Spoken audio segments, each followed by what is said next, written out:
എല്ലാവർക്കും വീണ്ടും ഹൃദ്യമായ സ്വാഗതം. നമ്മൾ നീറ്റ് 2021 ഫിസിക്സ് ക്വസ്റ്റ്യൻസ് ഡിസ്കസ് ചെയ്തുകൊണ്ടിരിക്കുന്നു.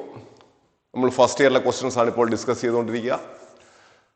അതിൽ നമ്മൾ കഴിഞ്ഞ ദിവസം ഞാൻ അവസാനം പറഞ്ഞു നിർത്തിയത് 10ാമത്തെ ക്വസ്റ്റ്യൻ ഡിസ്കസ് 10ാമത്തെ അല്ല 11ാമത്തെ ക്വസ്റ്റ്യനാണ് നമ്മൾ ഡിസ്കസ് ചെയ്ത് നിർത്തിയത്. ഗ്രാവിറ്റേഷൻ്റെ ക്വസ്റ്റ്യൻ വരെ നമ്മൾ ഡിസ്കസ് ചെയ്ത് നിർത്തി. നമ്മൾ അവിടെ നിന്ന് അടുത്ത ക്വസ്റ്റ്യനിലേക്ക് നമ്മൾ കണ്ടിന്യൂ ചെയ്യുന്നു. എല്ലാവരും നന്നായിട്ട് ഇതൊക്കെ മനസ്സിലാക്കിക്കൊള്ളുക, കുഴപ്പമൊന്നുമില്ല. Okay, question number 12. 11ാമത്തെ ക്വസ്റ്റ്യൻ നമ്മൾ ഡിസ്കസ് ചെയ്ത് നിർത്തിയതാണ്. 12ാമത്തെ ക്വസ്റ്റ്യൻ. അടുത്തത് വർക്ക് എനർജി പവർ ആൻഡ് കൊളിഷനകത്തെ ക്വസ്റ്റ്യൻ ആണ്. അതിനകത്ത് സെക്ഷൻ എയിലെ ക്വസ്റ്റ്യൻ ആണത്. Work energy power and collision section A. Question എന്താ പറഞ്ഞിരിക്കുന്നത്? Water falls from a height of 60 meter at the rate of 15 kg/s to operate a turbine. The losses due to the frictional forces are 10% of the input energy. How much power is generated by the turbine? അപ്പോൾ നമ്മളിവിടെ മുകളിൽ നിന്ന് വെള്ളം താഴേക്ക് വന്ന് പതിക്കുന്നു. ഇവിടെ ഒരു ടർബൈൻ ജനറേറ്റർ ഇരിക്കുന്നു. ഈ ടർബൈൻ ജനറേറ്റർ വെള്ളം വന്ന് വീഴുമ്പോൾ കറങ്ങുന്നു. അങ്ങനെ നമ്മുടെ എനർജി ഡെവലപ്പ് ചെയ്യുന്നു. ഇതാണ് നമ്മുടെ ക്വസ്റ്റ്യൻ. ഇതാണ് ടർബൈൻ ജനറേറ്റർ. നമ്മുടെ ഇടുക്കിയിലൊക്കെ സംഭവിക്കുന്നത് വാട്ടർഫാൾ വന്ന് വീഴുമ്പോഴത്തേക്ക് അവിടെ ഇലക്ട്രിസിറ്റി ജനറേറ്റ് ചെയ്യുന്നത് ഹൈഡ്രോ പവർ പ്ലാന്റ് ആണ്. അപ്പൊ ഇവിടെ നമ്മൾ മുകളിലിരിക്കുന്ന സമയത്ത് ഇവന്റെ പൊട്ടൻഷ്യൽ എനർജി എന്ന് പറയുന്നത് mgh ആണ്. നമുക്ക് എഫിഷ്യൻസി എന്ന് പറയുന്നത് എന്താണ്? Efficiency P out divided by P in. നമ്മുടെ ഇവിടെ ടർബൈൻ ജനറേറ്ററിന്റെ എഫിഷ്യൻസിയാണ് നമ്മുടെ ക്വസ്റ്റ്യൻ ചോദിച്ചിരിക്കുക. ടർബൈൻ ജനറേറ്ററിന്റെ efficiency output, that is power output is equal to eta into power input. ഇവിടെ എഫിഷ്യൻസി എന്ന് പറയുന്നത് 90% ആണ്. കാരണം 10% എനർജി ലോസ് ആവുന്നു എന്ന് പറയുന്നുണ്ട്. ബാക്കി efficiency 90%, that is 90% of the input energy. That is, it is equal to 0.9 mgh divided by T. ഇവിടെ ഇൻപുട്ട് പവർ എന്ന് പറയുന്നത് ഈ ഇവിടെ നിന്ന് വരുന്ന mgh, ഇവിടെ മുകളിലിരിക്കുമ്പോഴുള്ള mgh എന്ന് പറയുന്ന എനർജിയാണ് താഴെ വരുമ്പോൾ കൈനറ്റിക് എനർജി ആയിട്ട് മാറുന്നു. ആ കൈനറ്റിക് എനർജി ഉപയോഗിച്ചുകൊണ്ട് ഇവനെ കറങ്ങും.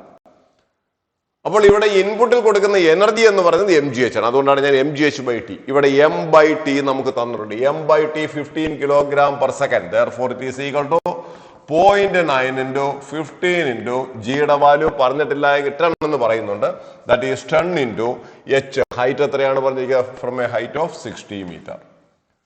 That is it is equal to 9 into 15 into 60. എത്ര വരുമോ അത്രയും. അത് നിങ്ങൾ മൾട്ടിപ്ലൈ ചെയ്ത് നോക്കുക.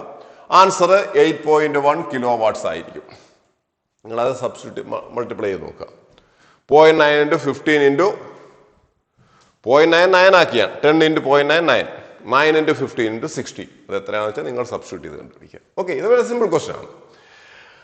അടുത്തത് ക്വസ്റ്റ്യൻ നമ്പർ 30. നമുക്ക് അടുത്ത 13ാമത്തെ ക്വസ്റ്റ്യനകത്തേക്ക് പോവാം. 13ാമത്തെ ക്വസ്റ്റ്യൻ വർക്ക് എനർജി പവറിൽ തന്നെ വരുന്ന ക്വസ്റ്റ്യൻ ആണ്. നോക്ക് എന്താ ക്വസ്റ്റ്യൻ പറഞ്ഞിരിക്കുന്നത്. ഇത് രണ്ട് രീതിയിൽ നമുക്ക് ചെയ്യാം.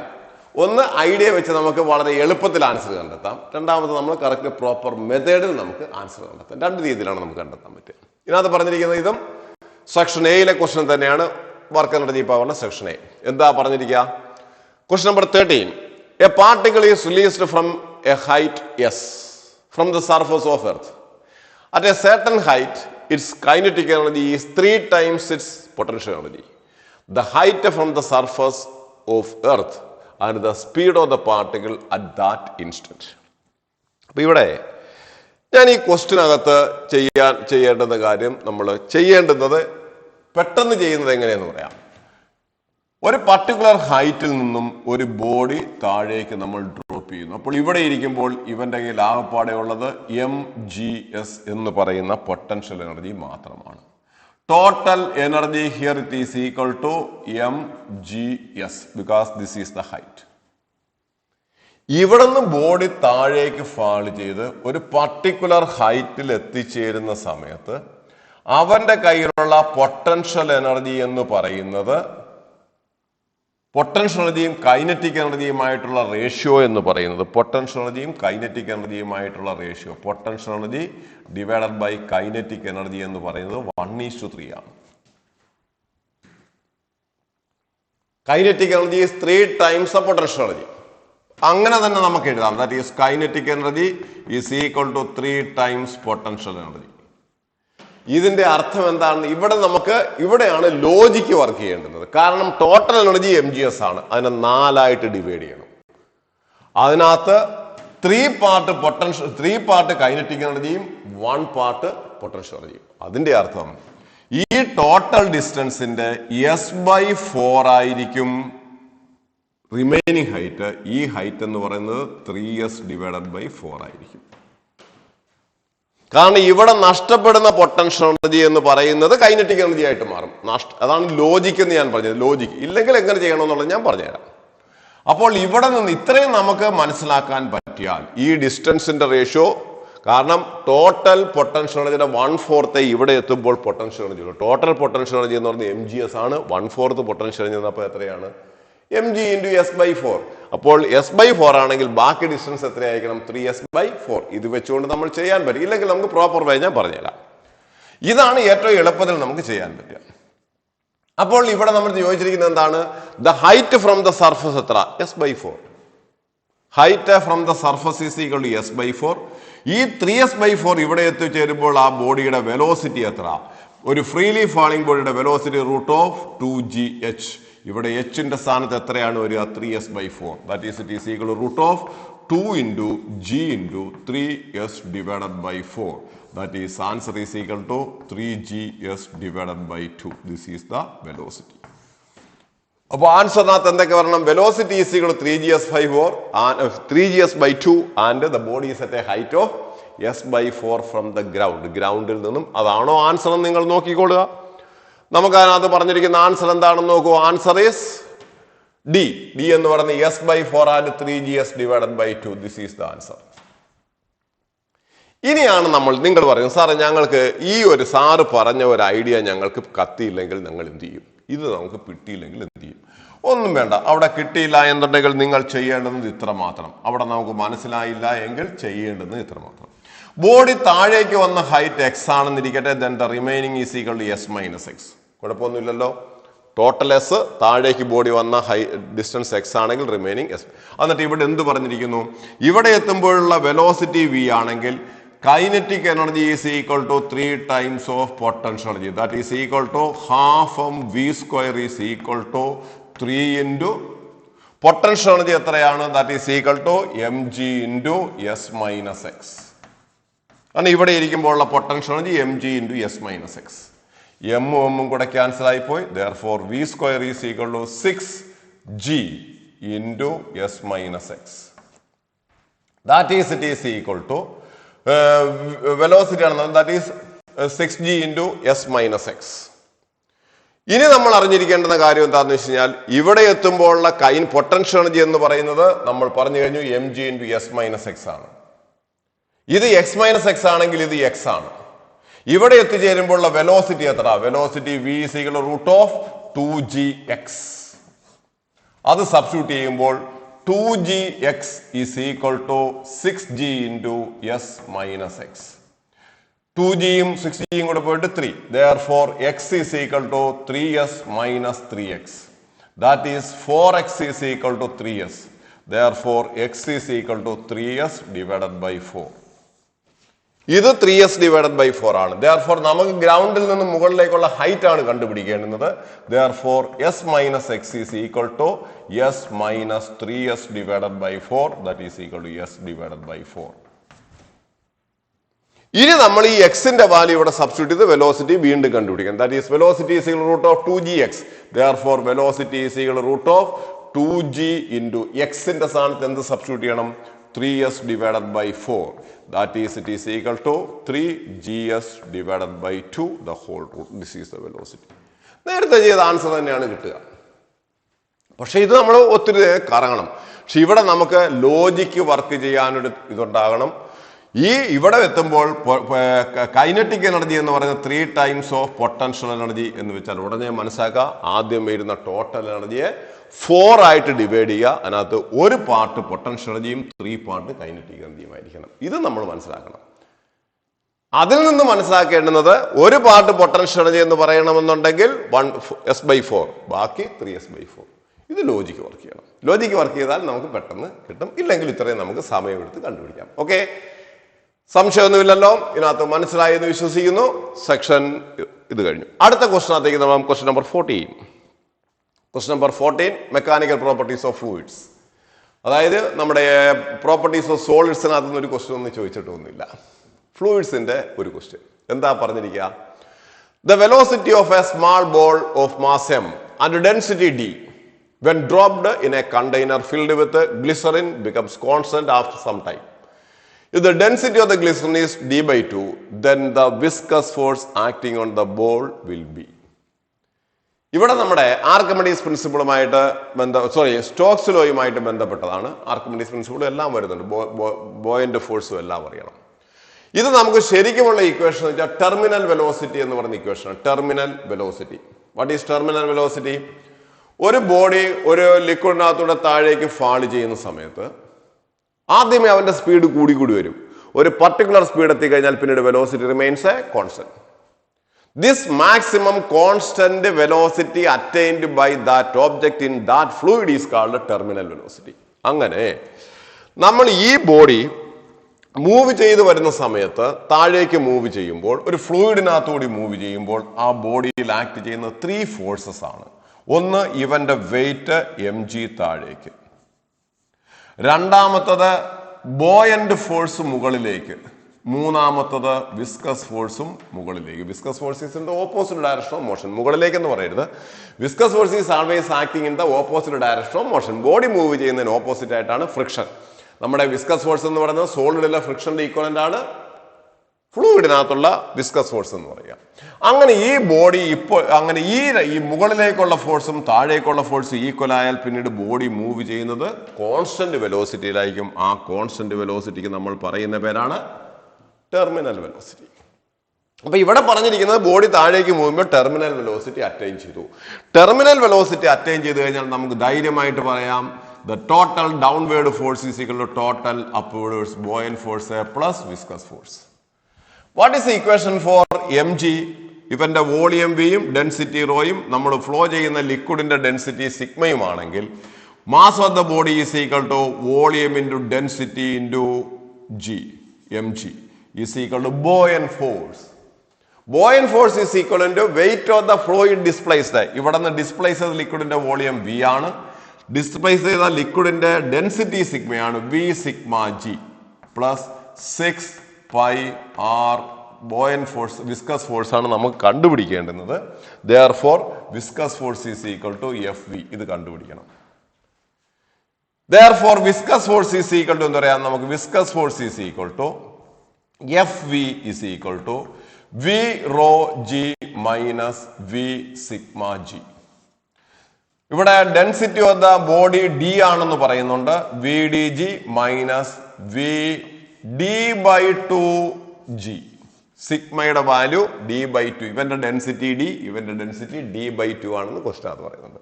therefore answer is equal to V D by 2 G. What is V D G? V D G എന്ന് പറയുന്നത് എം ജി ആണ്. അപ്പോൾ വി ഡി ജി ബൈ 2 എന്ന് പറയുന്നത് എത്രയായിരിക്കണം? M G divided by 2. This is the answer.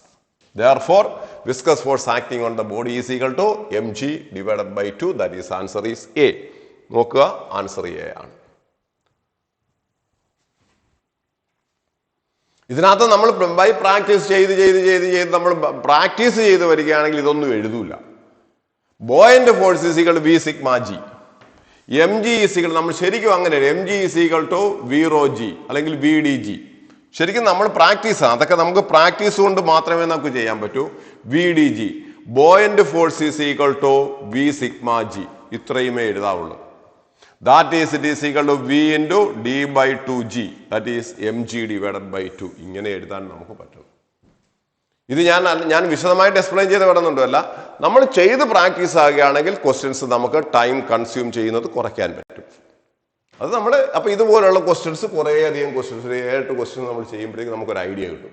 ആദ്യമേ നമുക്ക് idea കിട്ടത്തില്ല, പിന്നീട് ഐഡിയ കിട്ടും. അപ്പോൾ നമുക്ക് buoyant force is equal to V sigma G എന്നുള്ള കൺസെപ്റ്റ് നമ്മൾ ആദ്യമേ എടുക്കണം. ഓക്കെ, ശരി. നമുക്ക് ഇതിനകത്ത് നമുക്കിപ്പോൾ ചോദിച്ചിരിക്കുന്നത് നമുക്ക് viscous force acting on the body എന്നുള്ളതാണ്. അപ്പോൾ ഇവിടെ നമുക്ക് എം ജി എന്ന് പറയുന്നത് ഇത് ബോയന്റ് ഫോഴ്സ്, ഇത് എം ജിയിൽ നിന്നും ബോയന്റ് ഫോഴ്സ് മൈനസ് ചെയ്താൽ ബാക്കി വരുന്നതാണ് വിസ്കസ് ഫോഴ്സ്. അപ്പോൾ ഇത് എം ജി, ഇത് M G by two, therefore viscous force is equal to M G minus M G by two, that is equal M G by two. അതാണ് ഈ കിട്ടിയ ആൻസർ. ഓക്കെ, നമ്മൾ അടുത്ത ക്വസ്റ്റ്യൻ നമ്പർ 15 പോകാം. നമുക്ക് ഇത് kinetic theory of gas, thermodynamics, heat and തെർമോഡൈനാമിക്സിലെ kinetic തിയറിയുമായിട്ടുള്ള ഇതെല്ലാം നമുക്ക് ഡയറക്റ്റ് ആൻസറുകളാണ്. നമ്മൾ അറിഞ്ഞിരിക്കേണ്ടത്, ഈ ക്വസ്റ്റ്യൻസ് ചെയ്യണമെങ്കിൽ നമ്മൾ അറിഞ്ഞിരിക്കേണ്ടുന്ന ഒരു കാര്യം, pressure exerted by the gas is equal to 1/3 rho c bar square. Pressure exerted by the gas is equal to 1/3 rho c bar square. അവിടെ ഈ റോ എന്ന് പറയുന്ന ഡെൻസിറ്റി ആണ്, that is equal to nm എന്നാണ് അതിന്റെ അർത്ഥം. Where n is the number of molecules per unit volume. n is the number of molecules per unit volume, therefore nm is the mass per unit volume. അതാണ് density. അപ്പോൾ pressure exerted by the ഗ്യാസിനുള്ള equation ഇതാണെന്ന് ഓർക്കണം.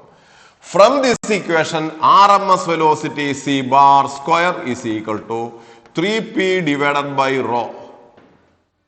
Therefore rho is equal to mass divided by volume, 3pv divided by m. Therefore c bar is equal to root of 3pv divided by m. അപ്പൊ ഇതിനകത്ത് ആദ്യം ചോദിക്കുന്നത് root mean square speed of the particle is, P വിക്ക് പകരം നമുക്ക് R T എന്ന് എഴുതാം. ശ്രദ്ധിച്ചോണം, ഞാൻ മാറ്റിക്കൊണ്ടിരിക്കുകയാണ്. പി വിക്ക് പകരം നമുക്ക് ആർ ടി എന്ന് എഴുതാം. Therefore ഫസ്റ്റത്തെ answer root mean square speed of a particle is equal to root of 3 RT divided by M. അത് കഴിഞ്ഞു, ഫസ്റ്റ് പാർട്ട് കഴിഞ്ഞു. ഇനി നമ്മുടെ സെക്കൻഡ് പാർട്ട് എന്താ പറയുന്നത്? Pressure exerted by ideal gas. Pressure is equal to 1/3 rho C bar square. അവിടെ റോയ്ക്ക് പകരം ഇത് എഴുതുമ്പോൾ pressure P is equal to 1/3 nm C bar square. അപ്പോൾ രണ്ടാമത്തെ ആൻസർ പി ആണ്. അപ്പോ എയുടെ ആൻസർ ക്യൂ, ബി സോറി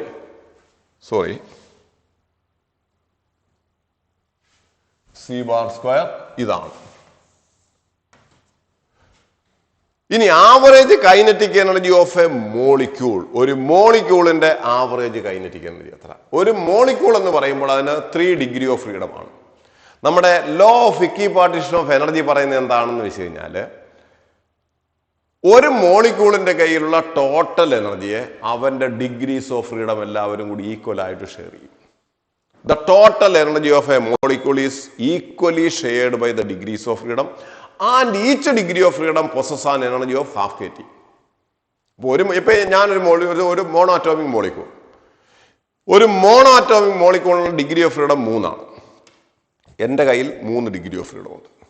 എൻ്റെ കയ്യിൽ 30 എനർജി ഉണ്ടെങ്കിൽ ഓരോ ഡിഗ്രി ഓഫ് ഫ്രീഡത്തിനും 10 യൂണിറ്റ് എനർജി വീതം ഉണ്ടാവും. എൻ്റെ കയ്യിൽ ടോട്ടൽ 90 യൂണിറ്റ് എനർജി ഉണ്ടെങ്കിൽ ഓരോ ഡിഗ്രി ഓഫ് ഫ്രീഡത്തിന്റെ കേസിലും 30 എല്ലാവരുടെയും കയ്യിൽ ഈക്വൽ. പക്ഷേ പറയുന്നൊരു കണ്ടീഷൻ, ഒരു ഡിഗ്രി ഓഫ് ഫ്രീഡത്തിന്റെ കയ്യിലുള്ള എനർജി ഹാഫ് kT ആണ്. അപ്പൊ എനിക്ക് 3 ഡിഗ്രി ഓഫ് ഫ്രീഡം ഉണ്ട്. 3 ഡിഗ്രി ഓഫ് ഫ്രീഡം. ഒരു ഡിഗ്രി ഓഫ് ഫ്രീഡത്തിന്റെ എനർജി ഹാഫ് kT. അപ്പൊ എന്റെ ടോട്ടൽ എനർജി എത്രയാ? 3 × half kT. എനിക്ക് 4 ഡിഗ്രി ഓഫ് ഫ്രീഡം ഉണ്ടെങ്കിൽ 4 × half kT. 5 degree of freedom ഉണ്ടെങ്കിൽ 5 × half kT. ഒരു മോളിക്യൂളിന്റെ കേസാണ് പറയാം. ഡിഗ്രി ഓഫ് ഫ്രീഡം എത്രയാണെന്ന് അറിയണം. അതൊക്കെ നമുക്ക് ഡിഗ്രി ഓഫ് ഫ്രീഡം കണ്ടുപിടിക്കാനുള്ള മെത്തേഡുണ്ട്. അതിനകത്ത് ഗാമ കണ്ടുപിടിക്കാനുള്ള മെത്തേഡ്, അങ്ങനെ പല CP CV ഒക്കെ കണ്ടുപിടിക്കാനുള്ള മെത്തേഡ്. അതൊക്കെ നമ്മൾ ഹീറ്റ് ആൻഡ് തെർമോഡൈനാമിക്സ് എന്ന് പറയുന്ന ചാപ്റ്ററിന്റെ തിയറി പാർട്ടുകളൊക്കെ നമ്മൾ എക്സ്പ്ലെയിൻ ചെയ്യും. ആ സമയത്ത് നമുക്ക് പറയാം. അതിവിടെ ഞാൻ പറയുന്നില്ല. ഓർക്കുക, ഒരു മോണോ അറ്റോമിക് മോളിക്യൂളിന്റെ ഡിഗ്രി ഓഫ് ഫ്രീഡം 3 ആണ്. ഡയാറ്റോമിക്കിന്റെ ഡിഗ്രി ഓഫ് ഫ്രീഡം 5 ആണ്. പോളി അറ്റോമിക് മോളിക്യൂളിന്റെ ഡിഗ്രി ഓഫ് ഫ്രീഡം 6 ആണ്. ഇത് മനസ്സിലാക്കി വയ്ക്കുക. മോണോ അറ്റോമിക് മോളിക്യൂളിന്റെ ഡിഗ്രി ഓഫ് ഫ്രീഡം എന്താണെന്നൊരു ക്വസ്റ്റൻ ഉണ്ട്. അത് പിന്നത്തെ കാര്യം, അത് വേറെ. ഡിഗ്രി ഓഫ് ഫ്രീഡം എന്താണ് അത് പിന്നെ പറയാം. അപ്പോൾ മോണോ അറ്റോമിക്കിന്റെ ഡിഗ്രി ഓഫ് ഫ്രീഡം 3, ഡയാറ്റോമിക്കിന്റെ 5. അപ്പോൾ ഒരു മോളിക്യൂളിന് 3 ഡിഗ്രി ഓഫ് ഫ്രീഡം ആണ്. Therefore total energy possessed by that molecule is equal to 3 × half kT. That is equal, K എന്ന് പറയുന്നത് ബോൾട്സ്മാൻ കോൺസ്റ്റന്റ്. മോളിക്യൂളിന് ബോൾട്സ്മാൻ കോൺസ്റ്റന്റ് ആണ് 3/2 kT. എന്നാൽ അടുത്ത ക്വസ്റ്റ്യൻ എന്താണ്? Total internal energy of a diatomic gas. ഡയാറ്റോമിക്കിന്റെ total degree of freedom എത്രയാണ്? 5. Therefore it is equal to 5/2 RT. അതെന്താ സാറേ, 1 kT 1 RT വന്നത്? ഓർക്കുക, ഒരു മോളിന്റെ ഗ്യാസ് കോൺസ്റ്റന്റ് ആണ് R. ഒരു മോളിക്യൂളിന്റെ ഗ്യാസ് കോൺസ്റ്റന്റ് ആണ് K. അത് ഓർത്തോണം. എപ്പോഴും നമ്മൾ 3/2 RT എന്നും 3/2 kT എന്നും കേൾക്കും. 3/2 kT കേൾക്കുന്നത് ഒരു മോളിക്യൂളിന്റെ കേസിലാണ്. 3/2 RT കേൾക്കുന്നത് ഒരു മോളിന്റെ കേസിലാണ്. ആ വ്യത്യാസം നമ്മൾ എപ്പോഴും ഓർത്തോണം. അപ്പോൾ ഇവിടെ ആൻസർ എന്തായിരിക്കണം? A corresponds to Q, B corresponds to P, C ആണെന്നുണ്ടെങ്കിൽ എസ്, ഡി ആണെന്നുണ്ടെങ്കിൽ ആർ. അപ്പോൾ അവിടെ വരേണ്ടുന്നത് QPSR എന്ന് വരണം. എവിടെയാണ് നമ്മുടെ ആൻസർ? ദൈവതാണേ, ഇതെല്ലാം കൂടെ ചേർന്ന് പോയി. C, A corresponds to Q, B corresponds to P, C corresponds to S and D corresponds to R. Therefore answer is C. A B C D 4 choice ആണ്. 4 ചോയ്സും കൂടെ അടുത്തു പോയി. ഓക്കെ, അപ്പൊ ഇതാണ് നമ്മുടെ ആൻസർ ഈസ് സി. അടുത്ത question അധികം question number 16. ഇതൊരു ഇച്ചിരി സമയം എടുക്കുന്ന ഒരു ക്വസ്റ്റൻ ആണ്. കൂടുതൽ സമയം എടുക്കില്ല, എന്നാലും അത് ചെയ്യുന്ന നല്ല ക്വസ്റ്റൻ ആണ്, അറിഞ്ഞിരിക്കണം. തെർമൽ പ്രോപ്പർട്ടീസ് ഓഫ് മാറ്ററിനകത്താണ്, ഹീറ്റ് ആൻഡ് തെർമോഡൈനാമിക്സ് തന്നെ അതിനകത്താണ്. A cup of tea cools from 90 degree to 80 degrees Celsius in T minutes. When the room temperature is 20 degrees Celsius, the time taken by a similar cup of coffee to cool from 80 to 60 at room temperature at the same 20 degrees Celsius. അപ്പൊ ഇവിടെ നമുക്ക് ഉപയോഗിക്കേണ്ട equation എന്ന് പറയുന്നത് Newton's law of cooling ആണ്. ഒരു body തണുക്കുന്നു, ഒരു water എടുത്ത് വെച്ചിരിക്കുന്നു, ആ വാട്ടർ തണുത്ത് വരുന്നു. അല്ലെങ്കിൽ ഒരു കപ്പ് ഓഫ് ടീ തണുക്കുന്നു. തണുക്കുക എന്ന് പറയുന്നതാണ് കൂളിംഗ്. ഒരു ബോഡി ചൂടാകുമ്പോൾ ഹീറ്റ് എനർജി ഗെയിൻ ചെയ്യും, ഒരു ബോഡി തണുക്കുമ്പോൾ ഹീറ്റ് എനർജി ലോസ് ആവും. ഹീറ്റ് ഗെയിൻഡിനും ഹീറ്റ് ലോസിനും ഒരു ഇക്വേഷൻ ഉണ്ട്, MC delta theta. Heat gained by a body is equal MC delta theta, heat lost by a body is also equal to MC delta theta. ആദ്യത്തെ കേസിൽ delta തീറ്റ എന്ന് പറയുന്നത് rice in temperature, രണ്ടാമത്തെ കേസിൽ delta തീറ്റ എന്ന് പറയുന്നത് lower in temperature. അപ്പൊ ഇവിടെ നമ്മളത് പറഞ്ഞു, ക്വസ്റ്റ്യൻ ഈ ക്വസ്റ്റ്യൻ നന്നായിട്ട് മനസ്സിലാക്കുക. നമ്മൾ പറഞ്ഞിരിക്കുന്നത്, ഇപ്പൊ ഒരു ബോഡി എടുത്തു, ഞാൻ കപ്പ് ഓഫ് ടീ ഒക്കെ അങ്ങ് മാറ്റുന്നു. ഈ ബോഡിയുടെ മാസ് M ആണ്, ഇവന്റെ സ്പെസിഫിക് ഹീറ്റ് കപ്പാസിറ്റി C ആണ്. സ്പെസിഫിക് കപ്പാസിറ്റി ഒക്കെ മനസ്സിലാക്കി വെച്ചോണം. ഇവൻ ഇനിഷ്യലി ഇരിക്കുന്ന ടെമ്പറേച്ചർ θ1, സറൗണ്ടിങ്സിന്റെ ടെമ്പറേച്ചർ θ0. ഉറപ്പായിട്ടും ഇവന്റെ ടെമ്പറേച്ചർ ഹൈ ടെമ്പറേച്ചർ ആണെങ്കിൽ ഇവിടെ നിന്ന് ഹീറ്റ് എനർജി സറൗണ്ടിങ്സിലേക്ക് ട്രാൻസ്ഫർ ചെയ്ത് പോയിക്കൊണ്ടേയിരിക്കും. അങ്ങനെ ട്രാൻസ്ഫർ ചെയ്ത് പോകുന്നതിന്റെ ഫലമായിട്ട് ഇവന്റെ ടെമ്പറേച്ചർ θ1, ശ്രദ്ധിച്ചോണം നന്നായിട്ട്, θ1 എന്ന് പറയുന്ന ടെമ്പറേച്ചറിൽ ഇരുന്ന ബോഡിയുടെ ടെമ്പറേച്ചർ കുറഞ്ഞു θ2 ആയിട്ട് മാറി T സമയം കൊണ്ട്. അപ്പൊ ഞാൻ ഒന്നുകൂടെ പറയുന്നു, ഈ ബോഡിയുടെ മാസ് M ആണ്, സ്പെസിഫിക് കപ്പാസിറ്റി C ആണ്, ഇവന്റെ ഇനിഷ്യൽ ടെമ്പറേച്ചർ θ1 ആണ്. θ1ൽ നിന്നും ടെമ്പറേച്ചർ കുറഞ്ഞ് θ2 ആവുന്നു in A time of T seconds. അപ്പൊ ഇവന്റെ ഹീറ്റ് എനർജി പുറത്തേക്ക് നഷ്ടപ്പെടുകയാണ്. അപ്പോൾ ബോഡി എന്ത് ചെയ്യുന്നു? കൂളാവുന്നു. ഇതാണ് rate of cooling. Rate of cooling എന്ന് വെച്ചാൽ എന്താ? Heat energy lost by time. Heat energy lost by time ആണ് റേറ്റ് ഓഫ് കൂളിംഗ്. നമ്മുടെ ന്യൂട്ടൺസ് ലോ ഓഫ് കൂളിംഗ് പറയുന്നത് എന്താണെന്ന് അറിയാമോ? Rate of cooling of a body, rate of cooling of a body is directly proportional to difference in temperature between the body and the difference in temperature between the body and the surroundings. Rate of cooling of a body is directly proportional to the difference in temperature between the body and the surroundings. ഇവിടെ നമ്മൾ നോക്കേണ്ടത് rate of cooling എന്ന് വെച്ചാൽ heat energy lost by time. Heat energy lost MC delta theta divided by time is directly proportional to difference in temperature between the body and the surrounding. സറൗണ്ടിങ്സിന്റെ temperature കുഴപ്പമില്ല, θ0 ആണ്. പക്ഷെ ബോഡിയുടെ temperature θ1 നിന്നും θ2ലേക്ക് മാറുന്നതിന്റെ ഫലമായിട്ട് ബോഡിയുടെ ടെമ്പറേച്ചർ കോൺസ്റ്റന്റ് അല്ല. അപ്പൊ ബോഡി ടെമ്പറേച്ചർ നമ്മൾ ഏതെടുക്കും? അവിടെ നമ്മൾ ആവറേജ് വാല്യൂ എടുക്കും. ഇതിന്റെ that is θ1 plus θ2 divided by 2 minus θ0 എന്ന് നമ്മൾ എടുക്കും. ഇതാണ് നമ്മുടെ ബോഡിയുടെ ടെമ്പറേച്ചർ ആയിട്ട്. ബോഡിയുടെ ടെമ്പറേച്ചർ കോൺസ്റ്റന്റ് അല്ലാത്തത് കൊണ്ട് അവന്റെ ആവറേജ് ടെമ്പറേച്ചർ എടുക്കണം. തീർന്നില്ല. MC ഡെൽറ്റ തീറ്റ എന്ന് പറയുന്നത് എന്തായിരിക്കണം? Mass into specific capacity into lower in temperature, that is T is equal. ഞാൻ ഒന്നുകൂടി എഴുതുന്നു, that is T is equal to M into C into θ1 minus θ2 divided by T is directly proportional to θ1 plus θ2 divided by 2 minus θ0. This is the equation for Newton's law of cooling. ഈ equation നമ്മൾ ഇത് നമ്മൾ ആദ്യമേ ഒറ്റയടിക്ക് ഈ equation കണ്ടാൽ നമുക്കൊന്നും പിടിയിട്ടില്ല. അതാണ് ഇവിടെ rate of cooling is directly proportional difference in temperature between body and surroundings പറഞ്ഞു പോയിക്കോണം. അപ്പൊ നമ്മളുടെ ക്വസ്റ്റ്യന്റെ ആൻസർ എന്ന് പറഞ്ഞ ഇതാണ് നമ്മളുടെ സംഭവം. ഞാൻ ഇതിനകത്ത് അപ്പൊ ഇവിടെ നമ്മൾ ഓർക്കേണ്ടുന്ന കാര്യം, ഒരു കപ്പ് കോഫി എന്ന് പറയുന്നത് ആദ്യമേ 90 ഡിഗ്രിയിൽ നിന്ന് 80 ഡിഗ്രിയിലേക്ക് വരുന്നു. സെയിം കപ്പ് ഓഫ് ടീ തന്നെ, സെയിം കപ്പ് ഓഫ് കോഫി തന്നെ എവിടെ നിന്ന് എങ്ങോട്ടേക്ക് വരുന്നു? 80യിൽ നിന്നും 60യിലേക്ക് വരുന്നു. അപ്പോൾ നമുക്കിവിടെ കോഫി മാറാത്തതുകൊണ്ട് എമ്മും സിയും കോൺസ്റ്റന്റ് ആണ്. അത് എടുക്കേണ്ട കാര്യമില്ല, ക്യാൻസൽ ആയിപ്പോ. അപ്പോൾ ഞാൻ എഴുതുന്നു, ഫസ്റ്റ് കേസ് എഴുതുന്നു. 90 ഡിഗ്രിയിൽ നിന്നും 80 ഡിഗ്രിയിലേക്ക് വരുന്ന കേസ് ഞാൻ ആദ്യം എഴുതുന്നു. എമ്മും സിയും വേണ്ട, വേണമെങ്കിൽ നിങ്ങൾ എഴുതിക്കൊള്ളുക. That is MC into 90 minus 80 എടുക്കുന്ന time T is directly proportional to 90 plus 80 90 plus 80 divided by 2 minus surroundings temperature എത്രയാണ്? 20 ഡിഗ്രി. അതിനെ സോൾവ് ചെയ്ത് വെക്കുക. That is MC into 10 divided by T is equal to 85 divided by 2. 85 divided by 2 minus 20. Directly proportional ആണ്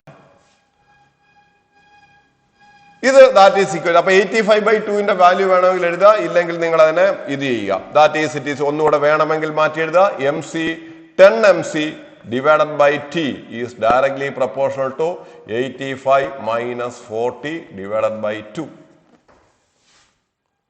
That is equation number 1. ഇനി രണ്ടാമത്തെ case എടുക്കുക. എവിടെ നിന്ന് എങ്ങോട്ടേക്ക്? 80യിൽ നിന്നും 60യിലേക്ക് വരുന്ന കേസ് എടുക്കുക. അപ്പോൾ അവിടെ നമ്മൾ എഴുതുമ്പോൾ എന്ത് പറയും? MC into 80 minus 60 divided by T dash. പുതിയ time T dash is proportional to 80 plus 60. 80 plus 60 divided by 2 minus 20 ആണ്. Initial temperature 80, final temperature 60. Therefore, ഇത് ചെയ്യുമ്പോൾ എന്ത് വരും? That is 20 MC divided by T dash is directly proportional to 70 minus 20. That is, it is directly proportional to 50. 80 plus 60, 140. 140 by 2 is equal to 70. 70 divided by, ഇവിടെ എഴുതിയതാണ് തെറ്റിയത്. Here it is equal to 85 minus 20. That is, it is 85 minus 20 is equal to 65. That is equation number 1. Therefore, answer is equal to 10 MC divided by T divided by T dash divided by 20 MC. Sorry, 20 MC divided by 20 MC divided by T dash is equal to 65 divided by 50. Therefore, 10 MC 20 MC idum kude cancel ayipoyittu, that is 2 varum. Therefore, T dash is equal to 130 T divided by 50. 130 T divided by 50 is equal to 13 divided by 5T. This is the answer. Answer is B. Okay, നമ്മൾ ഇങ്ങനെയാണ് അതിന്റെ question ചെയ്യുന്നത്. അപ്പോൾ ഇത് ചെയ്യുന്നത് പഠിച്ചു വയ്ക്കുക. ഇത് ഈ ഇക്വേഷൻ മാത്രം നമ്മൾ പഠിച്ചു വയ്ക്കുക. MC into θ1 minus θ2 divided by T is directly proportional to θ1 plus θ2 divided by 2 minus θ0. അവിടെ θ1 θ2 എന്ന് പറഞ്ഞ initial and final temperature of the body and θ0 is the temperature of the surroundings. Okay. അങ്ങനെ നമ്മുടെ ക്വസ്റ്റ്യൻ നമ്പർ 16 കഴിഞ്ഞു. നമ്മൾ അടുത്തത് question number 17ലേക്ക്. ഇത് പലപ്പോഴും ക്വസ്റ്റ്യൻസ് ചോദിക്കുന്നതാണ്, പഠിച്ചു വയ്ക്കണം. അടുത്തത് question number 17, that is oscillations. 18 question ആണ് നമുക്ക് ടോട്ടൽ ഉള്ളത്. ഒരു ക്വസ്റ്റ്യൻ കൂടെ ആകുമ്പോൾ നമ്മുടെ ഫസ്റ്റ് ഇയറിന്റെ ടോപ്പിക് മൊത്തം തീരും. ഇതിനകത്ത് പറഞ്ഞിരിക്കുന്നത് എന്താണ്? 17th ക്വസ്റ്റ്യൻ പറഞ്ഞിരിക്കുന്നത് a spring is stretched by 5 centimeter by a force of 10 Newton. The time period of oscillation when the mass of 2 kilograms suspended by it. ഒരു സ്പ്രിങ്ങിന്റെ എൻഡിൽ നിന്നും ഒരു 2 kilogram ബോഡിയെ നമ്മൾ സസ്പെൻഡ് ചെയ്തിട്ട് ഓസിലേറ്റ് ചെയ്യുകയാണെങ്കിൽ ഇവന്റെ ടൈം പീരീഡ് എത്ര? Time period of a spring pendulum is 2π√m/k. പക്ഷെ ഇവിടെ k തന്നിട്ടില്ല. k കണ്ടുപിടിക്കാനാണ് ഫസ്റ്റ് കണ്ടീഷൻ പറഞ്ഞിരിക്കുക. F is equal to kx. That is 10 Newton force body minus kx ആണ്. F is equal actually minus kx. അത് വേണ്ട. F is equal to kx. F is equal to k into 5 centimeter, that is 5 into 10 raised to minus 2. അവിടെ സെന്റിമീറ്ററിനെ മീറ്ററിലേക്ക് മാറ്റിയില്ലെങ്കിൽ answer complete തെറ്റായിരിക്കും. That is k is equal to 10 divided by 5 into 10 raised to minus 2. That is it is equal to 200. Substitute ചെയ്യുകയാണെങ്കിൽ that is it is time period is equal to 2 pi in root of 2 kilogram divided by 200. That is it is equal to 2 pi divided by 10. That is it is equal to point answer 6.28 by 10. That is equal to 0.628 seconds. This is the answer. Therefore, answer is D, 0.628 seconds. Clear? അടുത്ത question കൂടി last question നമുക്ക് ചെയ്യാം. First ഇയറിലെ 2020-21 ഫിസിക്സിന്റെ last question. അടുത്ത നമുക്ക് സെഷനിൽ second ഇയറിന്റെ സ്റ്റാർട്ട് ചെയ്യണം. ഇതിനകത്ത് പറഞ്ഞിരിക്കുന്നത് body executing simple harmonic motion with frequency n, the frequency of its potential energy is. Answer simple ആയിട്ട് പഠിച്ചു വയ്ക്കാം, പക്ഷെ എന്നാലും അതിന്റെ കൺസെപ്റ്റ് കൂടി ഞാനൊന്ന് പറഞ്ഞു തരുന്നു. ഒരു ഓസിലേഷന്റെ ടൈം പീരീഡും ഫ്രീക്വൻസിയും റെസിപ്രോക്കൽ ആണെന്ന് ഓർക്കുക. ടൈം പീരീഡ് എന്ന് വെച്ച് കഴിഞ്ഞാൽ ഞാൻ പറയുന്നു, ഇവിടെ ഇങ്ങനെ എഴുതുന്നു, പീരീഡ് ആരുടെ SHMന്റെ പീരീഡ്, കൈനറ്റിക് എനർജിയുടെ പീരീഡ്, പൊട്ടൻഷ്യൽ എനർജിയുടെ പീരീഡ്, ടോട്ടൽ എനർജിയുടെ പീരീഡ്, ഇത്രയും ഞാൻ എഴുതുന്നു. ഇതൊക്കെ ക്വസ്റ്റ്യനകത്ത് വരാവുന്നതാണ്. അപ്പൊ നമ്മുടെ ഓസിലേഷൻ ആര് ഓസിലേറ്റ് ചെയ്യുന്നത്? കൈനറ്റിക് എനർജി ഓസിലേറ്റ് ചെയ്യും, പൊട്ടൻഷ്യൽ എനർജി ഓസിലേറ്റ് ചെയ്യും, അല്ല. ഇവിടെ നമ്മൾ പീരീഡ് എടുക്കുന്നു, ഇവിടെ നമ്മൾ ഫ്രീക്വൻസിയുടെ പീരീഡിന്റെ റെസിപ്രോക്കലാണ് ഫ്രീക്വൻസി. പീരീഡ് കൂടുകയാണെങ്കിൽ ഫ്രീക്വൻസി കുറയും, പീരീഡ് കുറയുകയാണെങ്കിൽ ഫ്രീക്വൻസി കൂടും. ഓക്കെ, അപ്പൊ ഇവിടം മുതൽ ഇവിടം വരെ പോയി തിരികെ വരാനെടുക്കുന്ന ടൈമിന് നമ്മൾ പറയുന്ന പേരാണ് ഒരു ഓസിലേഷന്റെ period. Suppose it is T, simple harmonic മോഷന്റെ പീരീഡ്. പക്ഷേ കൈനറ്റിക് എനർജിയുടെ പീരീഡ് എന്ന് വെച്ചാൽ എന്താണ് ശരിക്കും പീരീഡ്? ഒരിടത്തു നിന്ന് സ്റ്റാർട്ട് ചെയ്ത് അവിടെ തന്നെ തിരിച്ചു വരണം. കൈനറ്റിക് എനർജി ഇവിടെ എത്തുമ്പോൾ കൈനറ്റിക് എനർജി 0 ആണ്, ഇവിടെ എത്തുമ്പോൾ മാക്സിമം ആയി, ഇവിടെ എത്തുമ്പോൾ വീണ്ടും 0. അപ്പൊ കൈനറ്റിക് എനർജി 0യിൽ നിന്ന് 0 വരുന്നത് ഇവിടം വരെ എത്തുമ്പോൾ കൈനറ്റിക് എനർജി 0യിൽ നിന്ന് മാക്സിമം ആയിട്ട് വീണ്ടും 0യിലെത്തും. അതായത് കൈനറ്റിക് എനർജി ഒരു ഓസിലേഷൻ നടത്താൻ ടോട്ടലിന്റെ പകുതി ടൈം മതി. ദാറ്റ് ഈസ് കൈനറ്റിക് എനർജിയുടെ പീരീഡ് T/2. ഓസിലേഷൻ ഒരിടത്ത് സ്റ്റാർട്ട് ചെയ്ത് തിരിച്ച് അവിടെ തന്നെ വരണം. കൈനറ്റിക് എനർജിയെ സംബന്ധിച്ച് 0യിൽ നിന്ന് മാക്സിമം ആകുക, വീണ്ടും 0 ആകുക, 0യിൽ നിന്ന് മാക്സിമം ആകുക, വീണ്ടും. അപ്പൊ ഇവിടം തൊട്ട് ഇവിടം വരെ വന്നാൽ മതി. ഇതിനെടുക്കുന്ന ടൈം T/2. പൊട്ടൻഷ്യൽ എനർജിയുടെ കേസിൽ അങ്ങനെ തന്നെ. ഇവിടെ എത്തുമ്പോൾ പൊട്ടൻഷ്യൽ എനർജി മാക്സിമം ആണ്, ഇവിടെ എത്തുമ്പോൾ 0, ഇവിടെ എത്തുമ്പോൾ മാക്സിമം. അപ്പൊ അതിന്റെ അർത്ഥം എന്താ? പൊട്ടൻഷ്യൽ എനർജിയും ഒരു ഓസിലേഷൻ നടത്താൻ എടുക്കുന്ന ടൈം T/2. ടോട്ടൽ എനർജി ആണെങ്കിലോ, in the case of simple harmonic motion total energy remains a constant. Total energy മാറുന്നില്ല. അതുകൊണ്ട് അവന്റെ ടൈം പീരീഡ് ഇൻഫിനിറ്റി. എപ്പോഴും നമ്മൾ നിൽക്കുകയാണ്, ഇങ്ങനെ വെയിറ്റ് ചെയ്ത് നിൽക്കുകയാണ്. ടോട്ടൽ എനർജി ഒന്ന് കുറഞ്ഞതിന് ശേഷം വീണ്ടും പഴയ പൊസിഷൻ എത്താൻ വെയിറ്റ് ഒരിക്കലും അതാകൂല. അപ്പൊ നമ്മൾ എത്ര നാൾ വെയിറ്റ് ചെയ്യണം? ഇൻഫിനിറ്റി ടൈം വെയിറ്റ് ചെയ്യണം.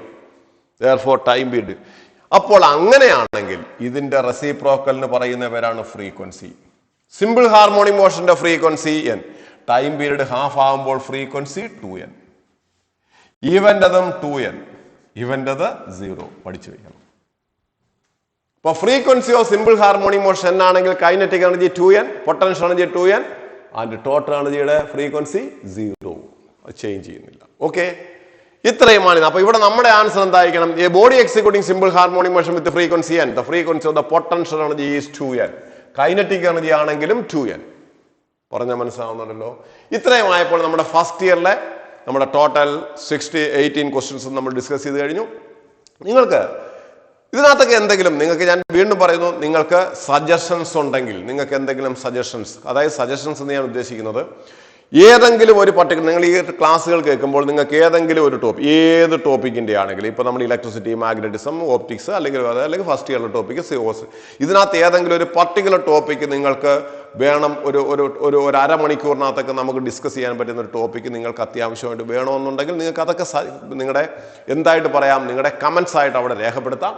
സാറേ ഇന്ന ടോപ്പിക് ഒന്ന് ജസ്റ്റ് ഒന്ന് നിങ്ങൾക്ക് വിശദീകരിക്കാം. അപ്പോൾ അങ്ങനെ നമ്മളത് നോക്കിയിട്ട് കൂടുതൽ പേർക്ക് അത് ആവശ്യമായിട്ട് വരികയാണെങ്കിൽ അത് മാത്രമായിട്ട് നമ്മൾ സെപ്പറേറ്റ് ഡിസ്കസ് ചെയ്യും.